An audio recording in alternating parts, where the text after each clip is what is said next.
Shekayach Abiratman. It's always a highlight of the Eretz Yisrael trip, coming here and the conversations. I won't even call it a shir. I'll call it the conversations that we have here.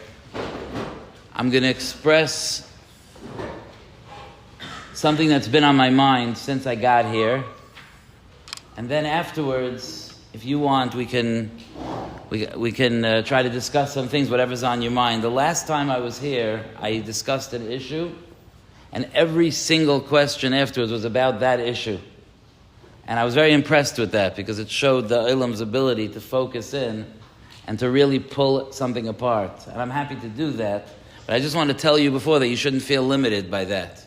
Whatever it is that's on your mind, it's very easy for me to say, I don't know. I do it all the time. So that, as long as we're having a good conversation.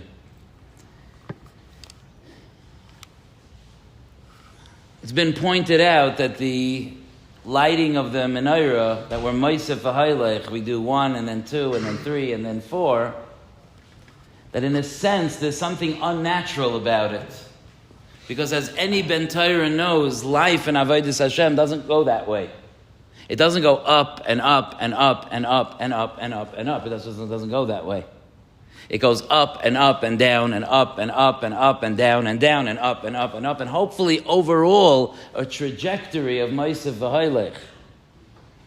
But someone who's in the trenches, as we are, we know that there's no fantasy. I sat down, I opened my Gemara, and from then until Achar Mea ve'Esrim Shana, it was just Aliyah after Aliyah without stop for the rest of my life. That's not reality. And the Mefarshim explain, this has been brought up in this forum, and the Mefarshim explain that no, it is reality. And the reason that it's reality is because there are two ways that we grow. We grow from an aliyah, and even from a yerida, even from a difficult time, the way we handle that, the way we're mismaided, the way we handle the challenge, that also is an aliyah. And sometimes the wisdom, the strength, the courage, the unwillingness to give up, the unwillingness to let go when things are hard, is another form of aliyah. So I could have the aliyah of the power of an unbelievable zman, and then I could have the unbelievable aliyah of when I'm having a hard time in this zman and I just won't let go and I won't give up. That's also an aliyah. I want to focus in this time. A lot of times when we talk about growth, at least for me, there's a certain priority that I give to trying to talk to Bachrim about how to handle when things are hard.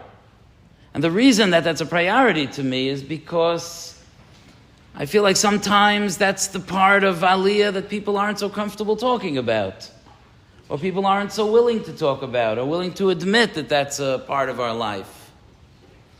But that being said, I want to mention a nekuda tonight about how to handle when things are not hard. I want to mention a nekuda about how to handle Aliyah when things are amazing.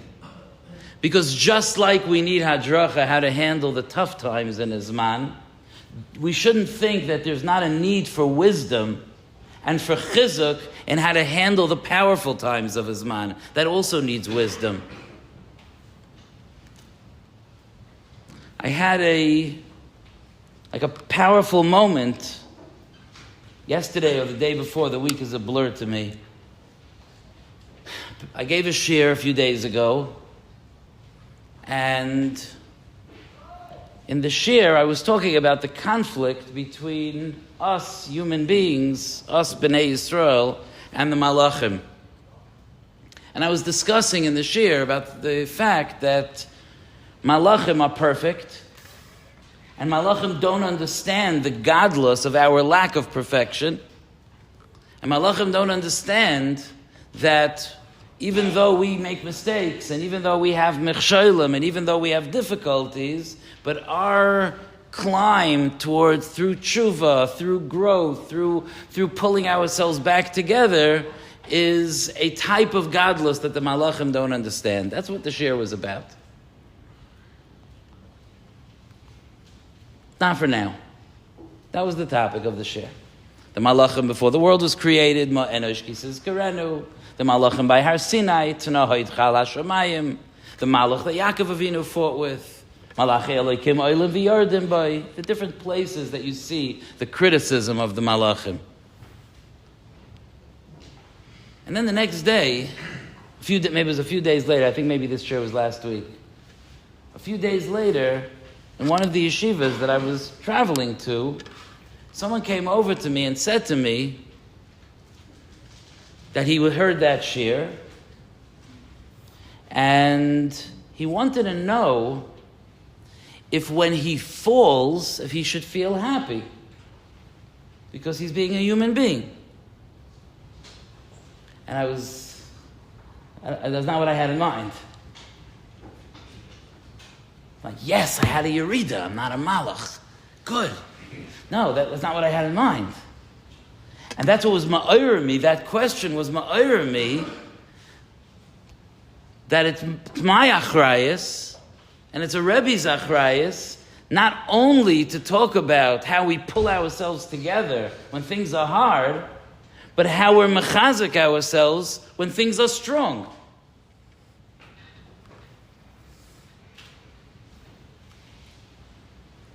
Because there's a delicate balance in our avodas Hashem, a very delicate balance. If someone is growing, if someone starts his man, we always love the beginning of his man.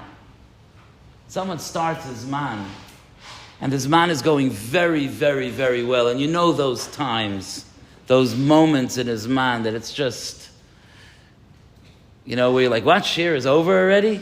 You know those times? You know those times, right?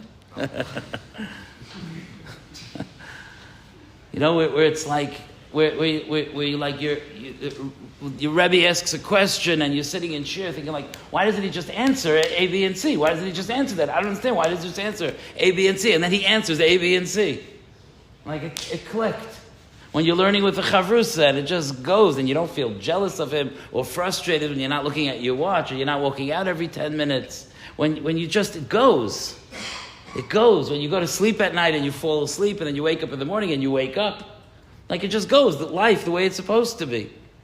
And it's delicate when things are happening like that because, and I always worry the other way, that if I'm going to make decisions then that it's always going to be that way, this is me. Reb Chaim Kanievsky was nifter a while ago, but thank goodness I'm here, having a great zman. Based on my trajectory now, saying there's no stopping me, And I fear that when a person goes in with that kind of false confidence, that there's going to be a big crash when things start getting difficult, and I'm not going to be ready to deal with that, and I'm not going to have the kayach to deal with that. But for some reason, in one moment, when this guy came over to me and asked me if he should be happy when he falls, in one moment it occurred to me that we have to talk about the other side of that coin as well. It's very important that a Ben Torah be able to balance two opposing thoughts at the same time. One is, I know it's normal to fall. I know it's normal to struggle. I know that tomorrow will be a hard day.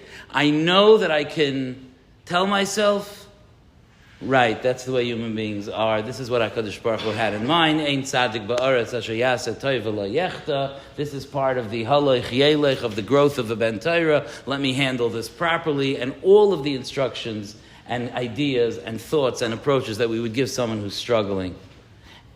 But at the same time as when I'm having a great day, I need to understand that great day could end. I also have to not be willing that it should end. It's a stira.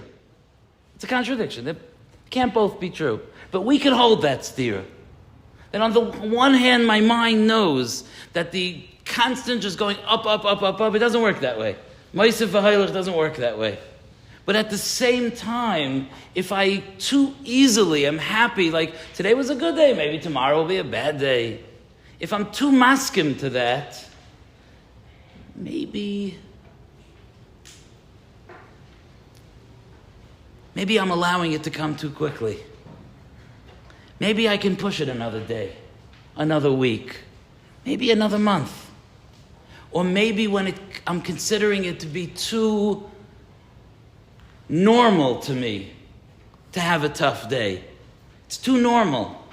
You understand the balance that you have to have? Let's say somebody misses davening. So on the one hand, we have to be able to recognize there's a rest of the day ahead of me. I can grow over the day. There's tomorrow's davening. There's Seder.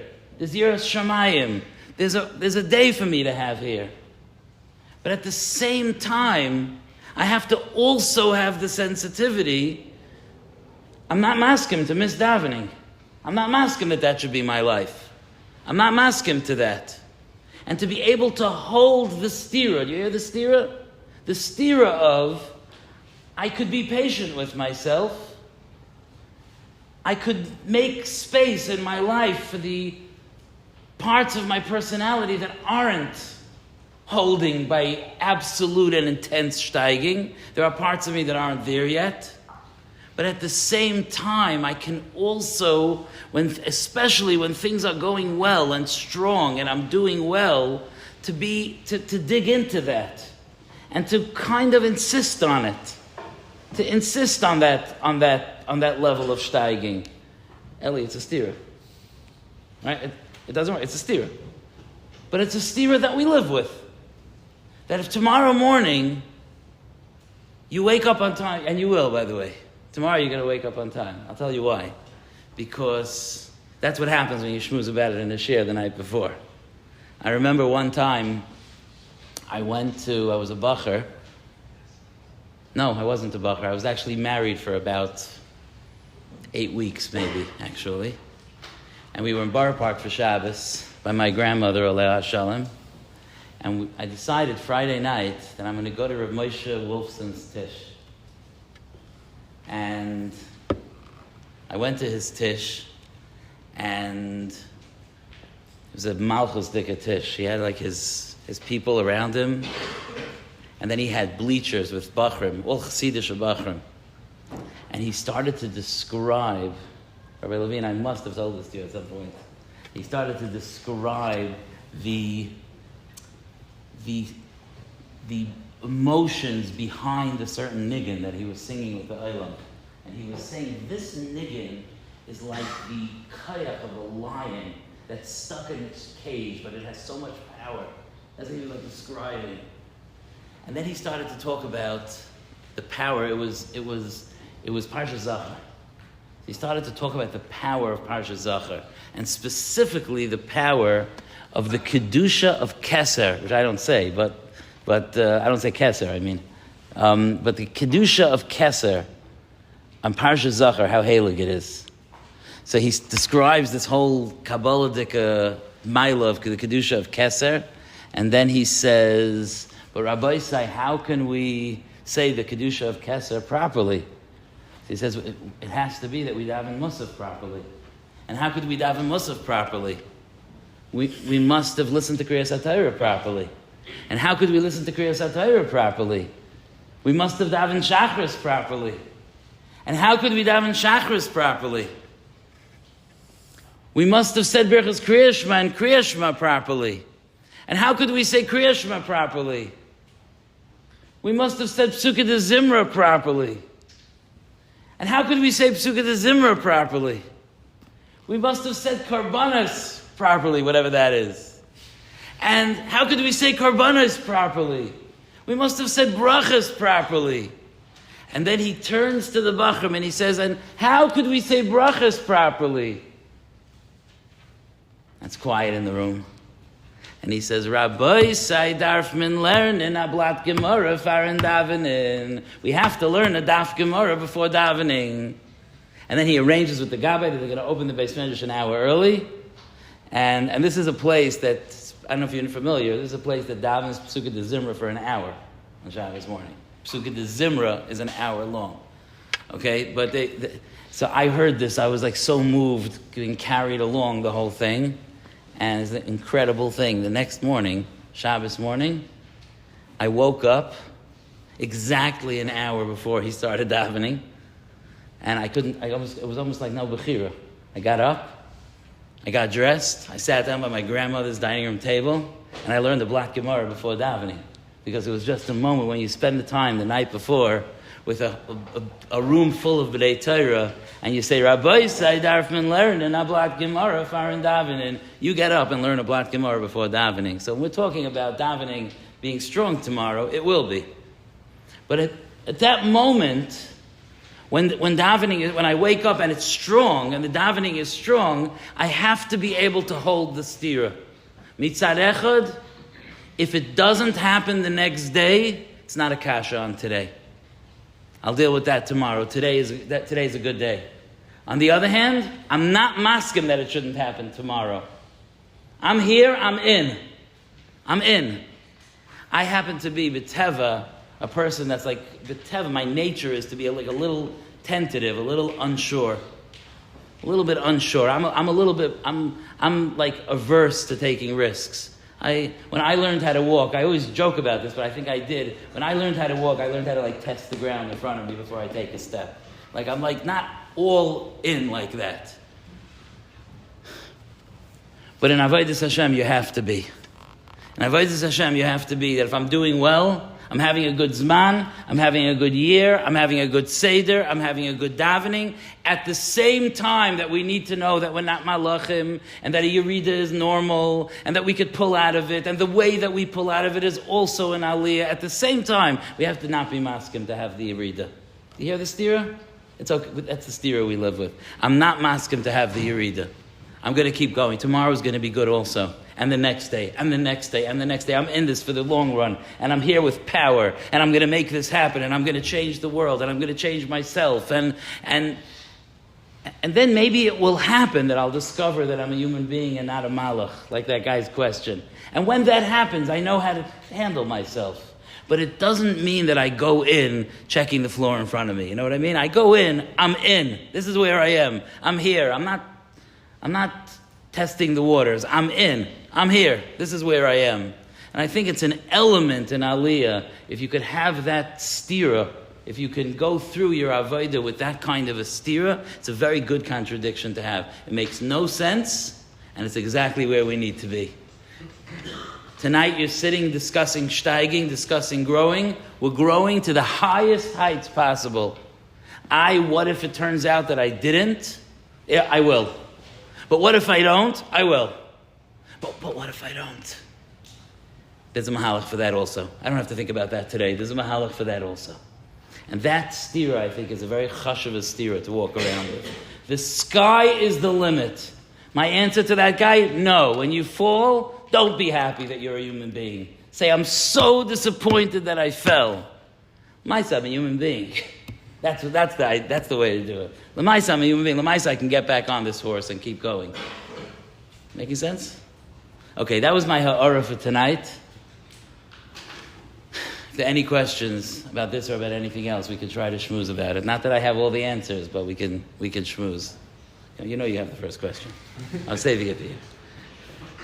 In Yeshiva, it's the first time in many people's lives that there's this freedom and you're on your own. But on the other hand, it's the first time in pretty much everyone's life where you're living with 150 guys and have that social pressure on you at pretty much all the time of the day. So how does someone understand and pinpoint when they're doing something for that social pressure? And how could they use that to their advantage, or is it only for disadvantage?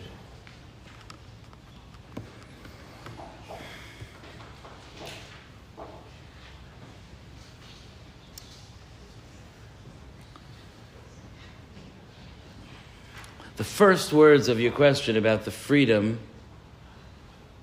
that was the hakdama, right? I'm saying that's a different question. You hear what I'm saying? Yeah. Let's talk about that. It sounds to me like the point that you wanted to talk about was the social piece. The truth is that when someone is in yeshiva, a yeshiva is like, in a certain sense, is a world. It's a world. And it's not, I wouldn't look at it that, like, it's good to be in yeshiva, because I'm steiging. Unfortunately, I'm stuck with 150 other guys. I wouldn't look at it that way. That is part of the experience of being in yeshiva, and it's part of the aliyah of being in yeshiva, that you share your life. Is it 150 other people? Is that the number? Berach? Okay. Kain Yirbu. So I'm sharing this experience of aliyah, of growth, of being in yeshiva with 150 people.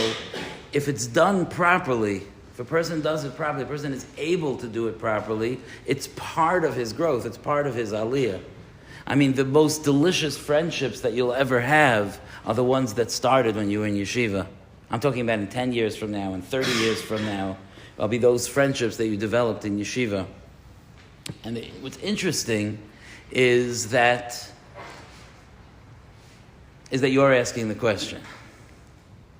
In other words, what I mean by that is that we know each other for a very long time, and you've steiged a ton since we sat in the summer together. We can give him a round of applause.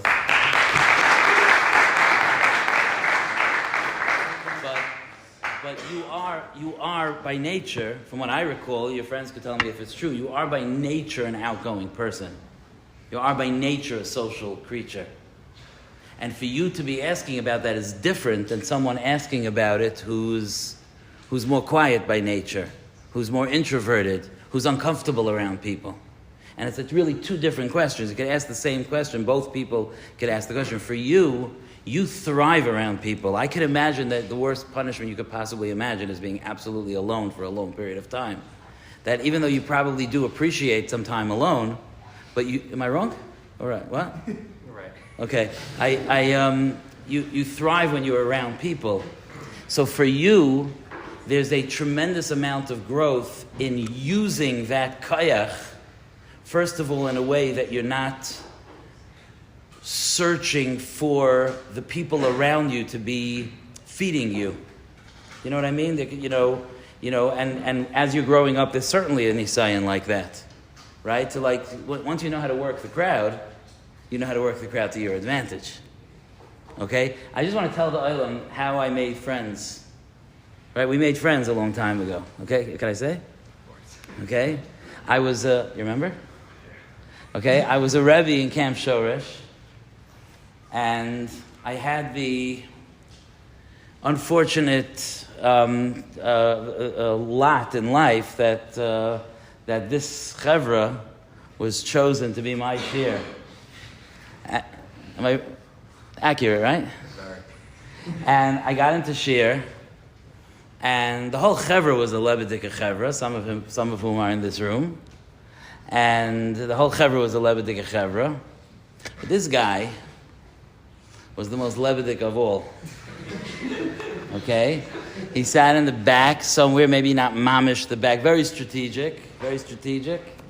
And it became very clear to me about 4 or 5 minutes into the first day of camp that I'm either going to get along with him or I'm not going to have a share. You know when that happens? So I started up with him, right? And we ended up, Baruch Hashem, having a good kasher. But that's why you can understand how giddy I am about him asking me a question about being social among people when we were playing tug-of-war for ownership of a room. Yes or no? So, it worked out, Baruch Hashem. We had some good conversations that year. And we learned also. I had to negotiate the learning part, but we did learn. Sukkah. What? Sukkah. Was it sukkah? Makes sense. What? Something like that. Yeah. Yeah, I think it was Isaac ben Mitzvah, Pater and Mitzvah, actually. Second paragraph in sukkah.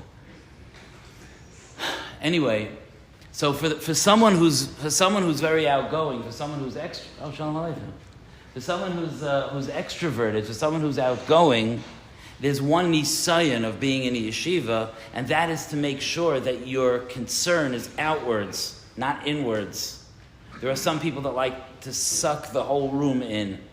They're the people that the room surrounds. And if somebody has that power, they have to be aware that they were given that power by the Ribbono Shel Olam, and they could use it to change people's lives l'tov, and also to ruin people's lives. So that's a very, very, very important thing. And if you could learn how to take the koyach of being someone who's comfortable socially, and to be able to use it to care about other people, to have a genuine care for other people, and to be able to use the fact that the spotlight is on you to shine it in the appropriate way on other people, it could be a tremendous, tremendous nekuda of aliyah. But I do want to point out that there's the other guy also. There's the other guy who's spending, and there are a lot of people in this room like this, who are spending, and not because I know, I'm just saying it because that's the way it is when you're in a room, who are spending a lot of time when you're with a lot of people. You'll never admit it to anyone. You may not have yet admitted it to yourself, but you're spending a lot of time when you're with a chevra thinking about what the chevra is thinking about you. And that's something it's a burden. It's a big burden. And part of the challenge of being in yeshiva is learning how to appreciate that you have things that nobody else has, even when you're in a room of 150 people. And that there are midos and milos and koichos that you have that are just yours. And I'll bring up, I could speak about this for hours, but I'm just going to say one more nakuda and then we'll go on to something else, okay? One nakuda that I want to mention is that when you're in yeshiva at your age, there are certain things that are measured when you're with the chevra. In a yeshiva, we measure the biggest Baal Kishron. So the smarter guys stand out. The funnier guys stand out. The more athletic guys will stand out, right? There's certain types of things that stand out. There are other things that guys have that won't necessarily stand out. Like, I don't believe that the most poetic guy stands out. I don't think so. I don't think the most gentle guy stands out necessarily. And there's a lot of other types of midos, or types of understandings of things. There are guys here who smile at certain jokes that other guys don't smile at because you have a certain mature sense of life, and everyone just thinks you're a little off for the things you smile at. But really, you're 10 years ahead. Really, you're over mature. There are people, ask your Rabbeim if I'm making this up because they know you, but there are people that their biggest handicap, Rabbi Williams Demis, their biggest handicap when they come to yeshiva is that they're too mature for the yeshiva. I don't mean that for this yeshiva. I mean for the chevra. They're like super mature, over mature. You know, they've already seen life. They've already experienced life. And things like that. And it's very important for you to not give up being machshav yourself.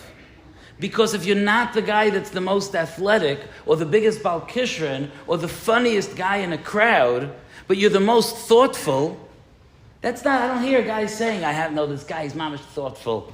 Sometimes, but it's not the thing. It's not the thing that people are saying. Such a gentle, by Chavrusa, so gentle. Is this a seminary or yeshiva? What's going on over here?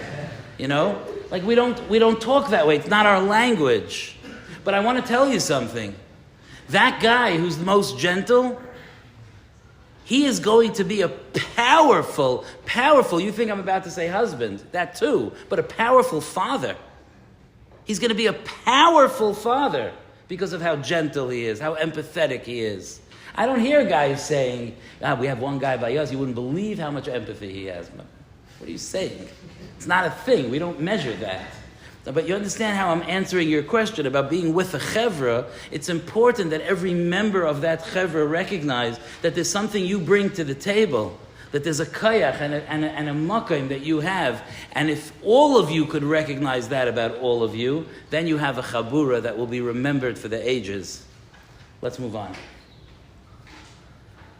Should a person push, should you just go with his natural personality, or should you push the different personality and work with that? That's an interesting question. The question was right, we learned we're supposed to repeat the question. You could have told me, Levi. The question was, when a person has a personality, should he try to push to have a different personality or to improve his personality, or should he be happy with the personality that he has? Okay, so now the obvious answer that you're expecting me to say, you like right down the middle, you know? But the answer you expect me to say is, of course, your person should be happy with their personality. We try to steigen our tefillah, we try to steigen our Torah, we try to steigen our midas, but if someone is naturally quiet, so then that's his midah. If someone's naturally outgoing, so then that's his midah. That's what you expected me to say, right? But it's not 100%. It is not 100%. Because sometimes the reason that I'm shut down is not because it's my personality. Sometimes the reason I'm shut down is because I don't have confidence. Sometimes the reason I'm shut down is because I don't believe in myself. Sometimes the reason I'm shut down is because I went through things when I was younger and I haven't dealt with those things. So sometimes it's not the case. I wouldn't judge it. So I would sit down with a Rebbe to discuss, or with a Mashgiach to discuss, is this something I should try to overcome? You know, it's not. When I was young, especially when I was much younger, like elementary school age, I started to like wake up a little bit when I was in about 4th, 5th grade. I started to like wake up and realize that if I'm a smart aleck and I'm smarter than the other guys in my class, that I could get some social standing from that.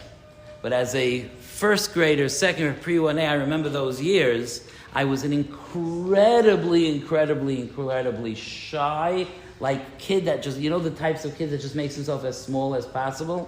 That's the way I was. Rabbi Levine didn't know me then. I think we got to know each other when I was 16. So he could be made from then. But, and I was already a loudmouth by then. But when I was younger, I remember I was in Torah Tamima actually until 2nd grade. And I remember walking down the steps, or going up the steps, like when I was pre-1A, 1st grade, like holding on, and all these massive guys, like these 4th graders, you know, all these massive guys running down the steps and up the steps, and I'm hanging on to the railing, you know, terrified of being trampled. That was me. Okay? That wasn't because that's my personality. That was because of whatever I was going through at home, and I was going through a lot. That was because of other things. It wasn't my personality. And even when I finally opened my mouth and started to shoot off my mouth and use it to very good effect, that also wasn't really my personality. It was just a way to get some standing in a world where I was shorter and smaller than everyone else around me. So I learned that I could use my tongue and I can reach out that way. But to really, really discover who I was, I had to really start to feel more comfortable with myself.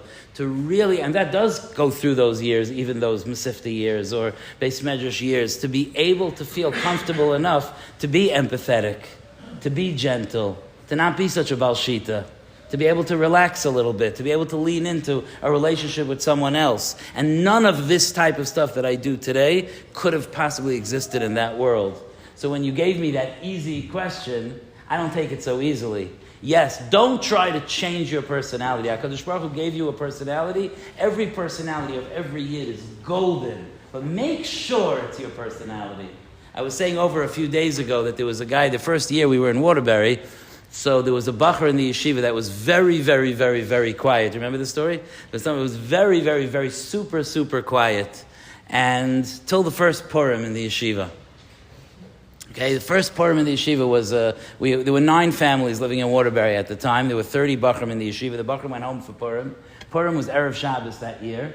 The entire community, meaning all 9 families, ate the Purim Suda together, that Erev Shabbos, and 15 of the 30 boys got a ride up to Waterbury to spend the Purim Suda and Shabbos with us. And this guy showed up, this quiet guy showed up drunk. And he wasn't loud. He wasn't like obnoxious. He was delicious. You know, sometimes, you know what I mean? That sometimes guys drink and they're like, get him away from me. Sometimes guys drink and you're like, oh, this is nice. I like him this way. It was geschmack. You know, he was dancing and singing and saying divrei Torah and complimenting everyone. It was wonderful. And everyone was talking about how cute he was when he was drunk. Okay, and then life went on. He was back to his quiet self. And a few weeks later, his sister got engaged. And by the Vart, he drank. Okay? And everyone in his family, I wasn't by the Vart, but I heard from other Rabbeim that were there, everyone thought he was the cutest brother of the Kala, okay? This guy was so geschmack drunk that his mother was saying, maybe you'll drink by the chasana, okay? You can imagine that, okay? Maybe the only time in history, okay? And it was just, everyone's talking about how delicious this guy is, shikar. And since then, I've learned a lot about addiction. I didn't know anything about addiction in those days, but I was very worried about this guy. The only time he really gets attention and he knows how to interact with the olam and this and that is when he's drunk. I remember that I called him aside and I told him that I'm very, very, very, very worried about him. His entire personality is going to be a personality that comes out when he's shikar. How long will it take before he has a bottle of vodka under his bed? How long will... Seriously, think about it. Think how dangerous that is. It's not a joke. I made him promise me that he will never, ever, ever drink again except on Purim. He kept his promise. He drank every Purim. I heard that when he was married, living in Eretz Yisrael as a younger man, that by his Purim Suda, drunk as anything, he would talk about how he's keeping his promise to Rabbi Sonnenschein. And he went on to become a Rebbe who taught hundreds of Talmidim. He's a very, very, very well-respected person. You know him. You don't know that you know him, but you know him. And he's a very, very, very well-respected person. And nobody knows this about him, but he managed to bring out his personality. Imagine I had told him to keep his personality. You know what I'm saying? He was super, super quiet as a mouse. That's not really who he was. He was being held back. And when we stopped letting alcohol do the job of bringing him out, he worked on himself to bring himself out. And he got involved in doing kiruv. I think he did kiruv, and he did some kiruv in camps, and he was jumping on tables. I mean, Makarev guys, and keeping relationships with different guys over the year. And that's great to bring a guy's kaiches out. And he brought out that part of his personality, which he still has today. So not as simple as you thought.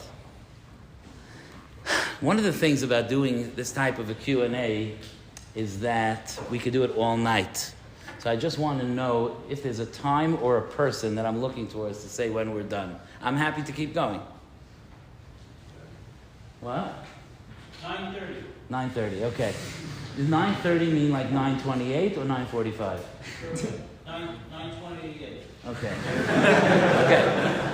All right, let's take another question.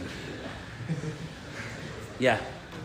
You mentioned that even when we have a Yeshiva, it could really be an Aliyah. How does one really grasp that or understand that when going through it? Really... Okay, so when a person's having a Yerida, there is a set of rules. I'm saying it very coldly, but there's a mahalach to how to have a Yerida. Okay, let's talk about the natural being in yeshiva, okay? So I have that beginning of the Zman that we spoke about earlier. Oh, I didn't repeat the question. Did you hear the question? Yeah? Okay. So you have that beginning of the Zman, everything is going well, everything is geschmack, everything is clicking, and then that starts to slow down a little bit. And then I'm instead of being in to put on my tefillin 10 minutes before Shachris, I'm running in 10 seconds before Baruch Hu, and then I'm coming into Shir and I'm tired, and I fall asleep at Shir, and I'm writing notes in Shir, and suddenly, you know those when you have like 4 or 5 lines, and then there's just a line to the bottom when I fell asleep, the point I fell asleep? Or to me, often when I read my notes and I see it start saying things like vegetables, spinach, like I have no idea what I'm writing anymore. So that starts happening, and then your chavrusa gets annoyed at you, and it gets harder, and then you miss a seder, and then in Eretz Yisrael it gets cold and rainy, right? So it adds to that's like the good, hard time of the Zman feeling, and you're struggling now. Okay? Now you're struggling. There are things that you need to know about those moments that if you could do that properly, it could be a shining moment in your Zman. And those are as follows. I'll just tell you briefly. First of all, I'm not giving up. I'm not throwing in the towel. I'm not saying it's the end of the Zman for me. I'm not saying I lost it. I'm not saying I don't feel it. I'm not feeling it like guys like to say today. I'm not doing any of that. I am in the Zman, and I'm going to do well in the Zman. I'm having a hard day or a hard week. But I'm not giving up. That's first of all. Second of all, I'm not letting go completely. That is the key thing to when there's a Yerida. I'm not letting go completely. I don't care if I walk in 10 minutes before the end of a Seder. It's better than missing the Seder. I am still in this. I am in this. People are going to see me in this building. People are going to see me in this room. I may come late. I may have a hard time. I may have to force myself to sit here. I'm not letting go completely.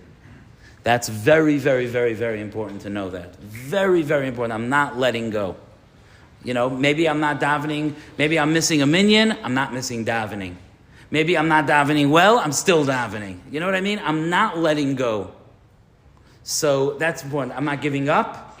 I'm not letting go. And the third thing is, I know that without forcing it, it will come back.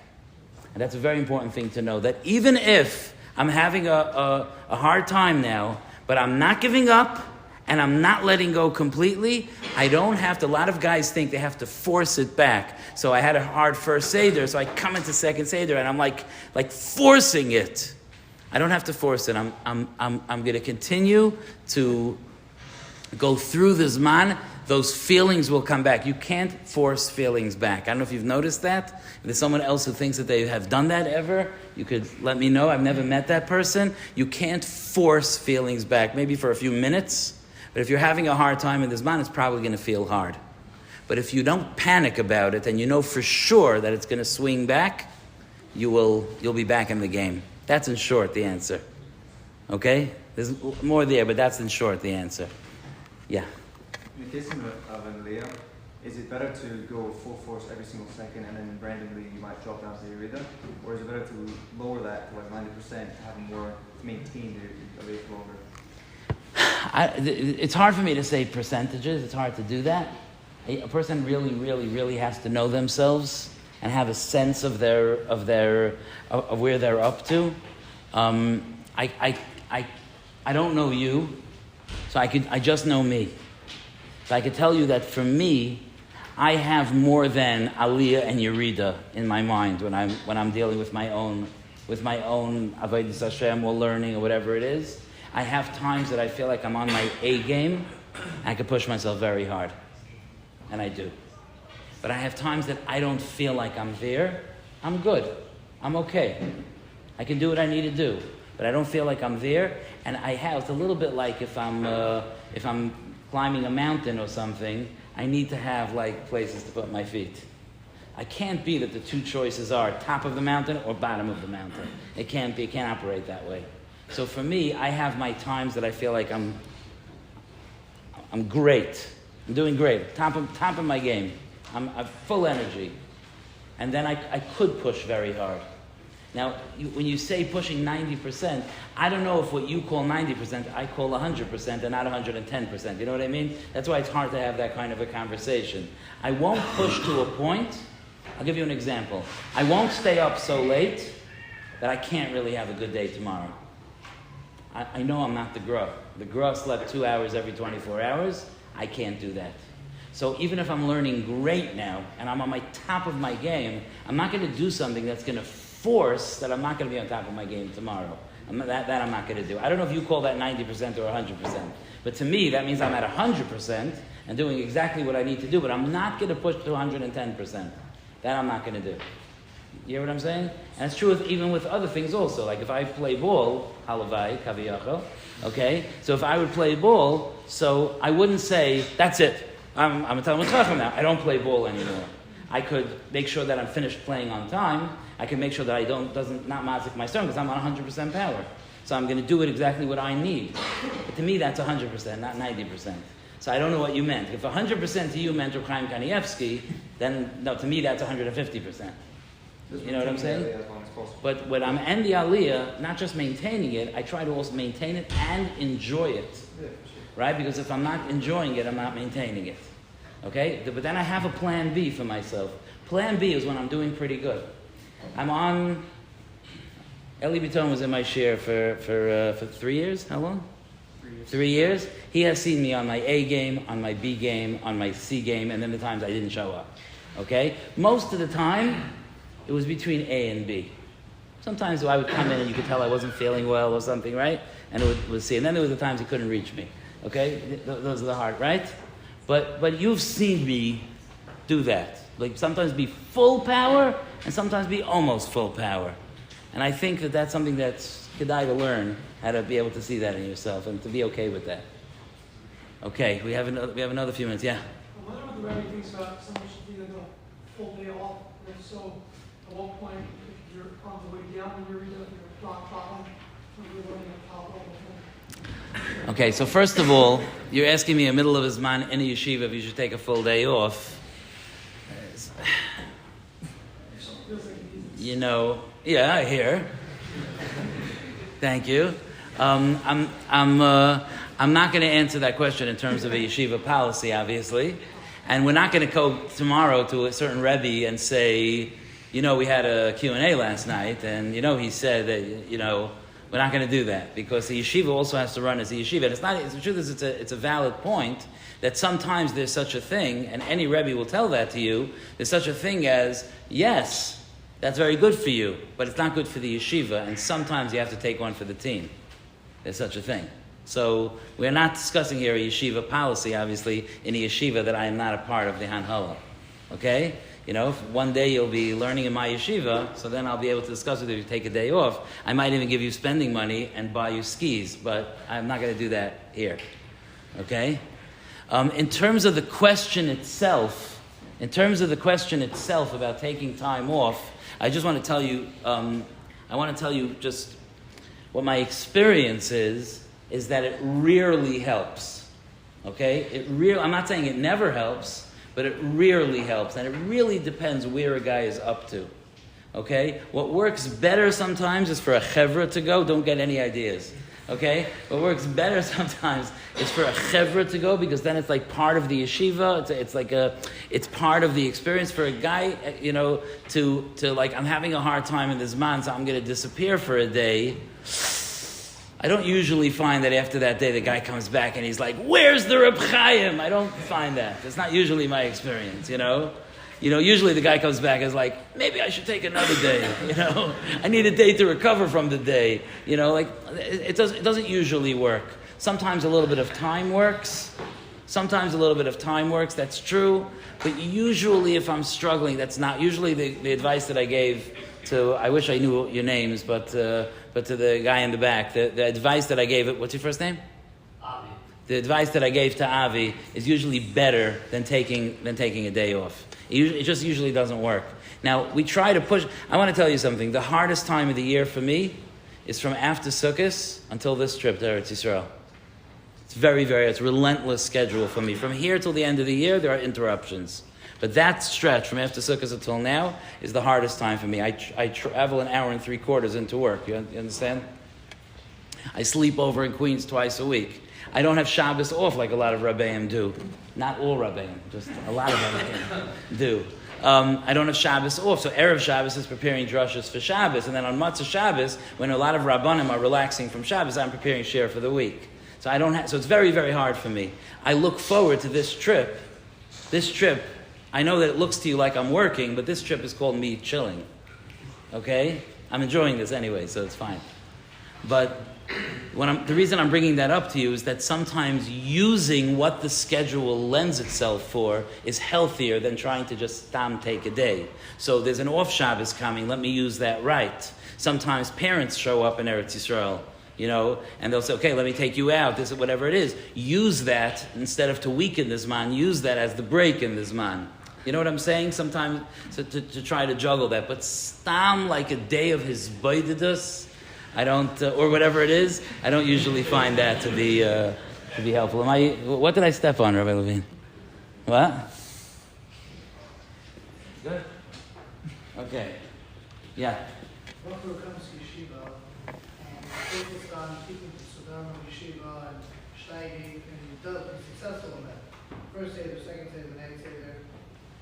Should he invest time and effort, and how much of an effort should you invest in also understanding how he is emotionally, why is he doing what he does? It's like two different things we hear about. This like the Torah stuff that we hear about, and let's hear about emotional health, national balance, all of those. And let's say he wanted to work on his emotional health. How would he do that? He hears from his Rebbeim, from the Yeshiva, and different types of things, like, oh, what's making you do that? And he's like, listen, I don't really care. I just want to learn the Rashba today.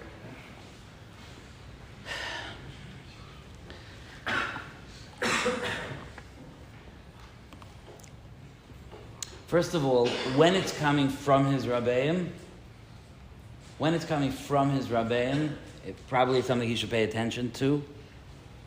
You know, in other words, I was hoping that you wouldn't say that in his room he has like 4 books that he took out about getting in touch with your real self and stuff like that. And that not necessarily, I'm not saying that they're bad, but I'm just saying that they're not necessarily without guidance. The place for the world for a guy to become, you know, like, where is this guy? He's in his emotional world, you know, like, I don't know if that's a helpful thing. And I'm suspicious from your question. What I mean is that if Rabbi Williams is telling a guy to get in touch with his emotional self, I know what that means. What that means is Rabbi Williams is worried sick about this guy. Okay? It's true. What? No, you disagree? What? Go ahead. What? If there's a guy resisting, if there's a guy saying, no, I just want to learn the Rashba, you're saying, no, you should be thinking about your emotional self, and you're not letting him just, he's doing fine. What do you... No? No. It's my A, it's your Q.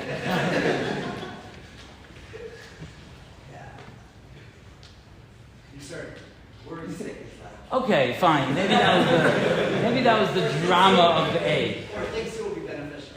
What? Thinks it will be beneficial. Okay, but the point that I'm saying is that it's not like you're seeing a well-adjusted, healthy guy who wants to learn a Rashba, and you're like, no, you should be delving into your emotional. I know you for a few years. What? Yeah. Okay, so I got thrown off a little bit, like, because I said worried only sick. when it's like, right, only when Okay, I take that back. I didn't think you would said that. I think you said that. Okay. Oh, now I understand what's going on. Now I understand, because that guy is sitting here. Right? What? I know. But I have to keep everyone awake, so... No, I know, on a serious note, there is a cheshbon. No, there's something that you're seeing. And I know enough from our conversations that if you're pushing someone to get in touch with themselves emotionally, that you're worried that he's missing something. You're worried that he's skipping something. You know, or not, he's not aware of, or even sometimes you're seeing it on him and he's not seeing it on him. Okay? Yeah, so that's something, that's what I'm just saying, that I'm glad that we had this fun here, but it's just to recognize that, wow, and it really is 9:28. To recognize that it's it's not stam. It's not stam. I want to be careful, because I'm like the guy about emotional well-being and this and that I don't think that I should walk into Mercaz HaTorah at night one night and everyone's sitting going, thinking about their emotional selves. I don't think that. Okay? You know, I think that the Olam should be learning Gemara, Rashi, Taisus, Mefarshim, Rishonim, learning Sugyas and Lumdas, and getting to know themselves through learning Musar and Chumash and Sifrei Machshava and Bichtem Elio and Nefesh HaChaim and Mesilas Yesharim and Shari Tshuva and Chavis Alavavas. That's where I think the growth should be. With the Baruch Hashem, this yeshiva has so many talented Rabbeim that could guide them how to do that in a way that's healthy emotionally. But and there's really a lot still. I remember your question word for word. When you have someone, sometimes a Rebbe, the reason I'm picking on Rabbi Williams just because I love him, but the reason why I'm saying this is because sometimes when a guy is like, I just want to learn the Rashba, sometimes that means it's not his, like you talked about personality, it's just not his personality. Sometimes even certain levels of self-awareness are not every single person's personality. And we don't think it has to be everyone's.